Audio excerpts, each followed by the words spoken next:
Et coucou, bienvenue dans le potager de Lélé. Dans une vidéo, nous allons parler du paillage. Alors comme à l'état naturel, le paillage est idéal pour protéger les cultures, pour économiser tant sur l'arrosage que sur le travail du jardinier. Alors la couverture végétale du sol qui consiste à recouvrir celui-ci autour des plants en place avec des matériaux divers. Mais parmi ces matériaux, il y en a qui seront beaucoup plus avantageux que d'autres au potager. Et si vous voulez 8 fois plus d'avantages, superposez-les. Alors en outre, après décomposition, cette protection du sol va apporter une source d'humus non négligeable. Alors son épaisseur va varier de 5 à 7 cm.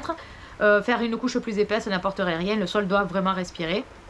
Alors vous avez trois sortes de paillis, le paillis organique, le paillis minéral et le paillis synthétique. Alors le paillis organique, il va enrichir la terre, le paillis minéral, il va garder la chaleur et le paillis synthétique, tout simplement, il va stopper les adventices. Alors le paillage ne convient pas à toutes les plantes potagères, par exemple les plantes basses comme la mâche, le pourpier, l'ail, l'oignon, l'échalote, eux n'apprécient pas du tout cette protection. Alors le paillage, il va convenir pour des cultures potagères, pour des jardins d'ornement, pour le verger, pour des jardinières, pour des allées. Alors les matériaux pour constituer vos paillages sont nombreux.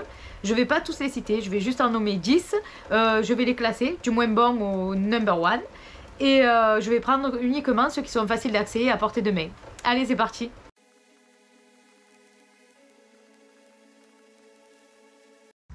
Alors en numéro 10, je mettrai bien sûr le géotextile, les bâches plastiques, etc. Bon, ils ont quand même des points positifs. Pour l'avoir essayé, le géotextile fait quand même son boulot, dans le sens où il limite bien les mauvaises herbes, il limite l'évaporation, mais quand même en point négatif, aucun enrichissement de la terre, un coût important. Et selon la qualité de votre bâche ou de votre géotextile, la durée de vie est pour moi limitée. Alors chez moi, le chien dent qui a réussi à s'entremêler dans le géotextile, il me l'a pas mal abîmé. Sans parler du boulot énorme à chaque fois pour tout lever, tout remettre. Moi, à la fin de l'été, il fallait que j'enlève tout pour pouvoir remuer ma terre, l'enrichir, etc. Et après, pour la saison d'après, il fallait que je réinstalle tout.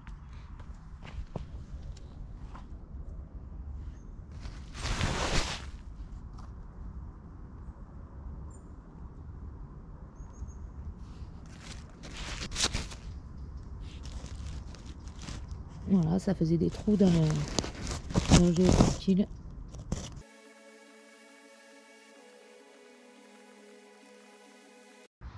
Alors le numéro 9, les aiguilles de pin. Alors les aiguilles de pin, qui sont selon moi un bon paillage au niveau de l'oxygénation du sol. Ça limite le tassement de la terre. Ça complique aussi la vie des limaces. Et ça a une grande capacité à retenir l'eau.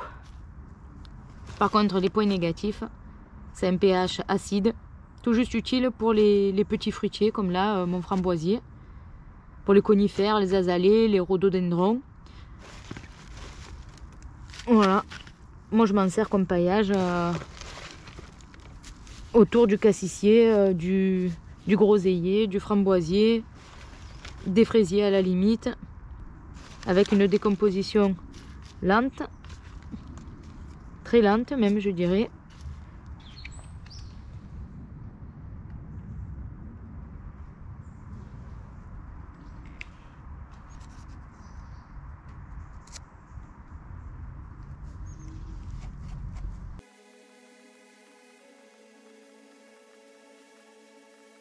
Alors en numéro 8, alors moi je dirais qu'il y a le carton, le papier journal, qui joue bien son rôle de matière carbonée,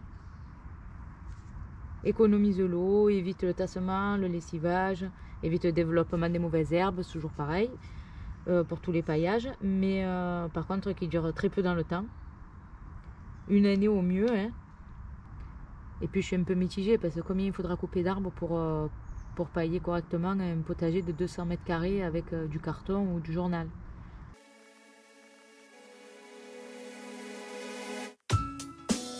Alors en numéro 7, je dirais tout ce qui est minéraux.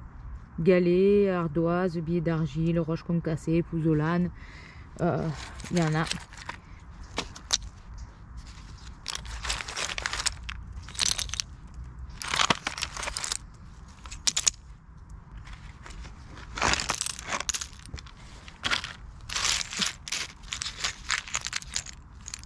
Alors je dirais que dans les points positifs, c'est un côté esthétique.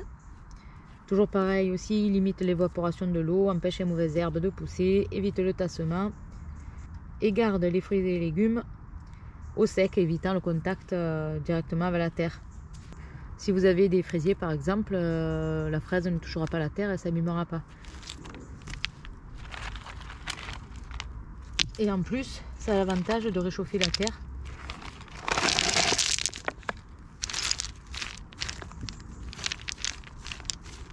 Par contre, les points négatifs, difficile au transport, assez onéreux parce que si vous prenez par exemple du quartz ou du granit, même l'ardoise, ça a un coût. Et puis le paillage au minéral est intéressant mais sur un sol riche.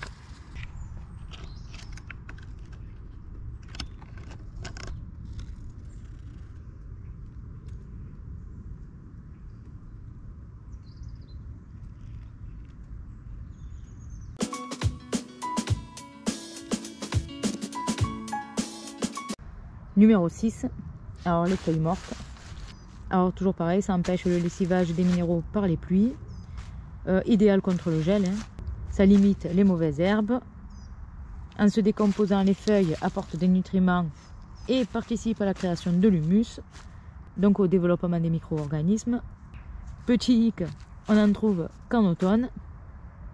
Donc vous ne pourrez pas en apporter toute l'année à votre potager. Et ça met quand même pas mal de temps à se décomposer. Il faut compter de 18 à 24 mois selon les feuilles. Alors les points négatifs. Alors il faut faire attention de ne pas le mettre trop près du collet de vos plants. Parce que les feuilles encore humides, ça peut contribuer au développement de la moisissure. Et petit point négatif aussi, c'est que selon les feuilles coriaces, il faudrait les passer un petit peu à la tondeuse pour les broyer.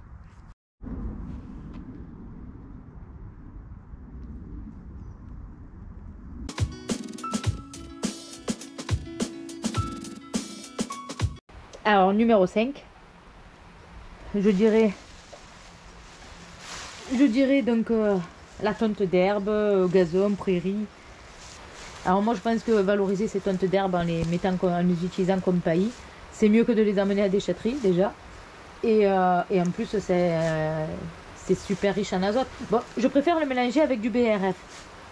Parce que, petit point négatif, si vous mettez que de l'herbe au pied de vos plants, ça peut se tasser rapidement et du coup ça peut former une épaisseur moins perméable à l'air et à l'eau. Donc c'est un peu plus embêtant. Je pense surtout à l'arrosage.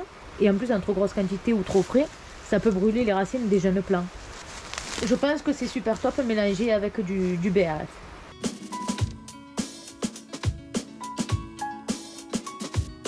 Alors numéro 4. La paille, le foin, les paillettes de lait, etc. Alors moi je préfère le foin parce qu'il est quand même plus équilibré niveau carbone, azote. Ensuite je pense que le foin, il y aura plus de chances qu'il ne soit pas traité, vu que c'est de l'herbe séchée. Hein. La paille, je sais pas. Alors la décomposition du foin est plus rapide que la paille. Le foin. Alors la paille c'est un paille très aéré. On peut même cultiver les légumes directement dans la paille. Hein. Elle apporte du potassium au sol sableux. Par contre, la paille peut absorber de l'azote lors de sa décomposition. La paille. Après, vous avez les paillettes de lin ou de chanvre qui sont utiles pour les sols lourds. Ça va les alléger. Mais je pense que c'est plus utile pour les légumes racines.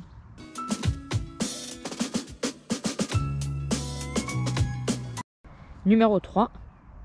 Nous avons le BRF, bois, raméal, fragmenté. Alors, bien sûr, beaucoup moins d'arrosage, moins de maladies et moins d'attaques de ravageurs, beaucoup moins d'attaques de limaces, amélioration de la structure du sol avec une pédofaune active.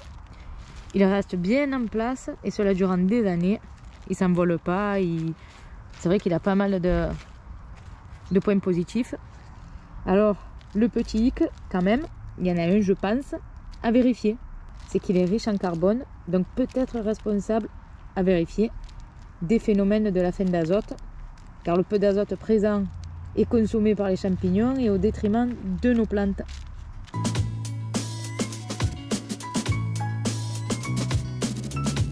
Alors numéro 2, ce sera les déchets de cuisine et de jardin. Alors les déchets de cuisine ou de jardin, qui seront le compostage de surface donc. C'est super riche en azote, ça se décompose rapidement. En fait, ça reproduit ce qui se passe dans la nature. En plus, c'est un moyen efficace de recycler nos déchets.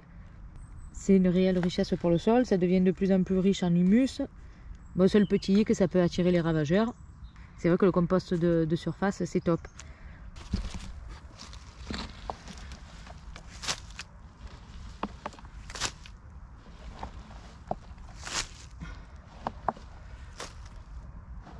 En restant dans une épaisseur de 5 à 7 cm.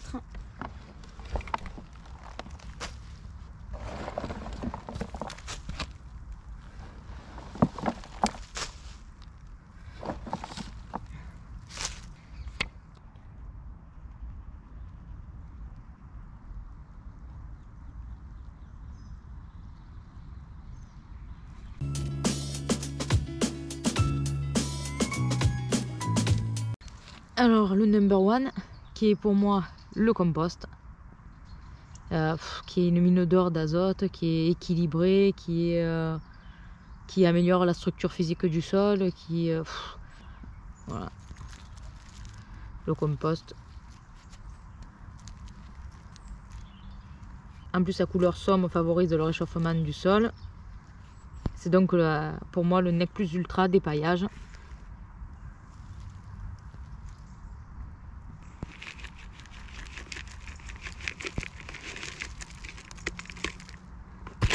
Voilà, j'en ai mis un petit seau histoire de pas trop gaspiller mon compost. Cependant, je trouve quand même, pour moi il y a quand même un petit hic. C'est que la quantité nécessaire pour tout un potager peut être importante. Et par rapport au volume de compost qu'on peut produire, ça va être un peu compliqué. Voilà. Alors en conclusion, tous les paillages ont quelque chose en commun. Oh, désolée pour le bruit de la pluie, j'étais obligée de me réfugier dans la serre. Donc tous les paillages ont quelque chose en commun, ils vont aider le jardinier en limitant l'évaporation d'eau, donc moins d'arrosage, en limitant les pousses des mauvaises herbes, en enrichissant le sol, en améliorant la structure physique du sol. Il va protéger contre les intempéries, donc les fortes chaleurs, les vents violents, la pluie, donc moins de tassement de la terre.